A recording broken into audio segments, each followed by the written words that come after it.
YouTube is a pretty vicious place. Many violent and dreadful things are put up on YouTube for the whole world to watch. But there is a particular YouTube channel with a few million subscribers. All of its videos are people being hurt, beaten, and some are even eaten alive by predatory animals and cannibals. It's disgusting. How and why does this YouTuber record these events instead of helping the people in danger? How does he find these people in these deadly situations over and over again? And how does YouTube never manage to remove his videos? These questions have been circling in my mind ever since he touched my life. I must admit that I have watched many of his videos, but I'm sure that some people have tried to charge him. He's clearly sadistic. But I would think that anyone would feel ashamed to gain so happily from other people's suffering. The weird part, though, is that some of the people he records survive through their trauma, and they end up in another video of his. If they continue to survive, then they get to be in more of his videos, so more people think that they are all actors, everything is planned. To me, though, something doesn't sit right, especially consider what happened to me a couple of months ago. I live alone. One day, I was in my garage by myself, and something heavy dropped on my head. I was out for a couple of minutes. I went to the hospital and everything was fine. But when I went on YouTube the next day, there was a YouTube video with many views that featured me getting hit in the head by a hammer in my garage.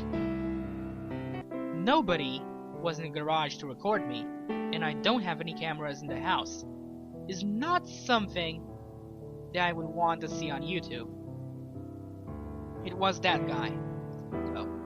The one who puts up these videos. How in the hell did he find me?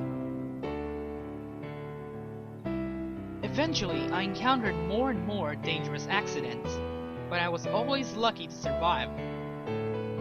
With every situation, there's a new YouTube video of me in the same experience, and I just know it's the same guy recording me. I have never seen him in my life, only his gruesome videos. I have tried contacting him, telling him that no matter how he managed to record me, he would suffer the consequences. On multiple occasions, I threatened to contact the police and take him to court.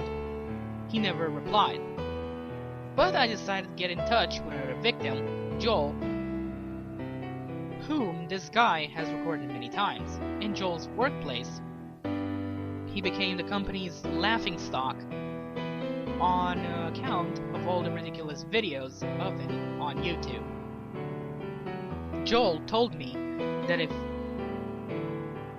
he doesn't know how this guy managed to record him so many times, and that he was always sure he was alone during all his accidents. Joel has been dealing with this for about a year, and he has told me that he has never been a clumsy person before all of this happened. It's some sort of curse. When someone's chosen, their misfortune become at the expense of this YouTuber forever. Then, one day, the worst happened. It was another video of Joel. He had gotten into a car accident involving smoke, broken glass, and explosions. It was so horrific that I can't go in detail. After that, I became afraid every day of what would happen to me. Eventually, I saw him in my house. I slipped on water on my kitchen floor, and when I looked up, he was standing there with his camera, smiling at me. I shouted at him to get out and to stop tormenting me. He ran upstairs, but after checking every room, he has disappeared. You guessed it, though. I saw that video of me slipping on the floor on YouTube the very next day. This day, I am deeply fearful. He's always watching, always recording. I don't know what to do. If he chooses you, then you're it, and you have to live through his presence floating about you constantly. My accidents are getting worse and worse by day. My life becomes more endangered. I don't know how to fix this, but I'm writing this as a warning to all of you.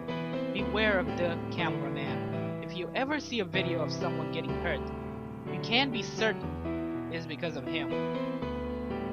You just can't be certain that you won't be the next.